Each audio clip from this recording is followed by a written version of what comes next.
Can we watch this first? Ito po ang ginawa naming short film. I have to say something here. Itong short film na ito, which you may have watched already, it's called Graduation.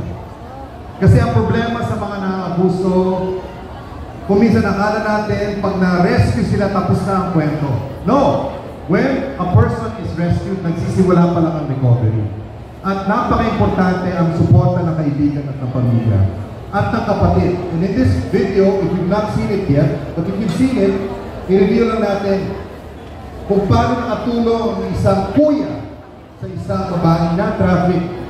And of course, this short film helped us produce the full-length film. Itong pinagsimulan ng aming karanasan na mag-produce ng movie. It's only 2.5 minutes.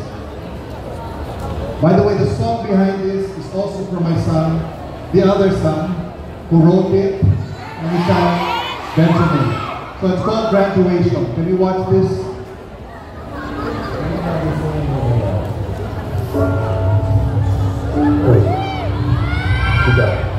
So, papunta sa ng graduation.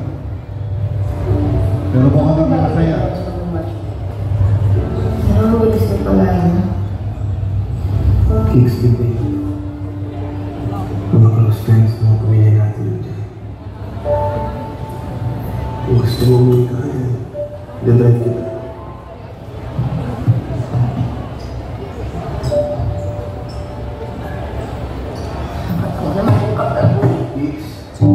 Ayaw niya humarap sa tao. Kahit pamilya niya. Hindi ka sanali na. Iwan mo na ako, please. Ayoko. Kung kaya. Ayoko ng party. Ayoko ng tao. Ayoko sa makita. Yung alam, malalim. Practice natin, balikan. Balikan.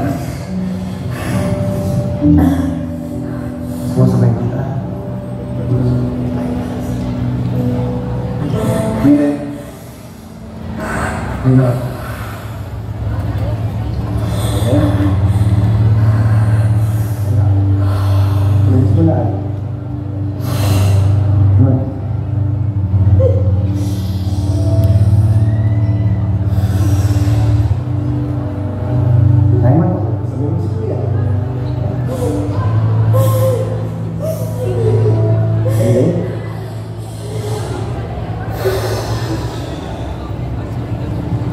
Hindi ko alam na nararamdaman mo yan. Pero nandito, nakikinig ako, nandito kami lahat. Alam mo naman yung diba? Kuya mo pa rin ako.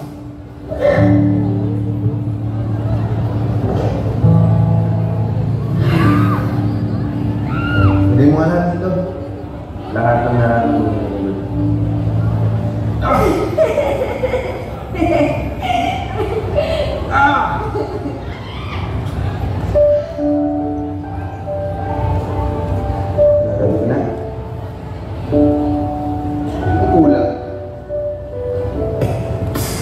Hindi pwedeng wala.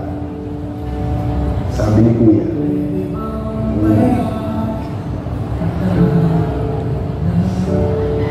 Congratulations. Tara, hindi tayo sa akin. Ano ang sige?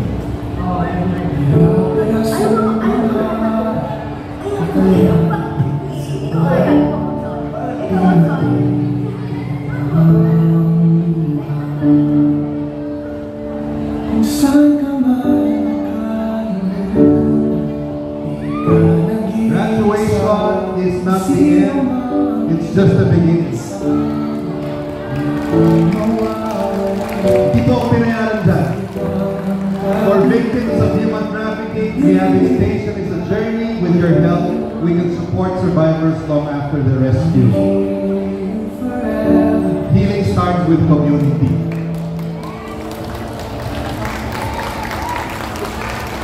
He will wipe away every tear from their eyes. Revelations 21:4.